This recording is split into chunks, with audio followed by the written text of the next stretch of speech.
because I've been doing this so long, I know technically what to do with my hands. If I don't somehow get lost in it, I don't expect anybody else to get it either. And I've recorded a lot of these, and I listened to them quite a bit. That has been the basis for like all my compositions these days. I start with a sound ribbon. This thing, I might make it like 5 minutes long. And then I will sit there and listen and listen and listen. And that's where I start hearing stuff. And then I'll start editing it and adding other ones maybe, and start putting down percussions on my bass.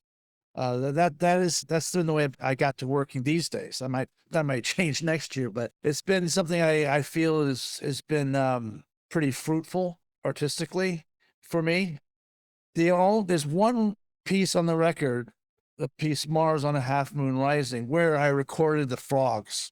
And it gets really loud out there some nights. I caught this one moment where I recorded about 5 to 10 minutes of these frogs, and they're like peepers and bullfrogs and all of the whole.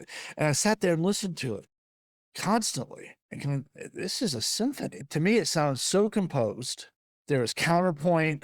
There was register. It just blew me away. And I played it for my friend Sue Jacobs, and she said, "Oh, you should put a record out of these." And I said, "Yeah, but that's not really what I'm doing these days." And as I was right in the middle of this recording this record, and so I listened to it and I listened to it, and then I just put it in the studio, and first take I put on a sound ribbon. And just that first take, and maybe it's because I listened to it so much and I was just connected to it on some level, because it certainly wasn't purposeful. And that all of a sudden I heard what it was going to be.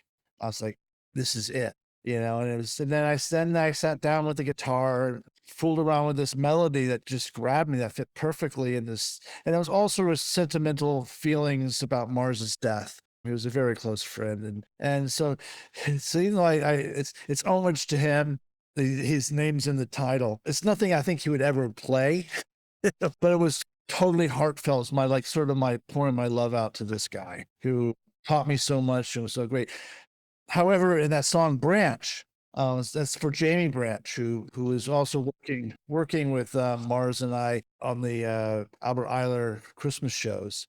The last time I saw her play was in Berlin before I moved back here. And she had this one piece where she was squeaking her sneakers on the stage. So I thought, okay, I got to get that on the guitar. So there's just little gestures like that. But every song on that record started with a sound ribbon, except for Mars started with the frogs.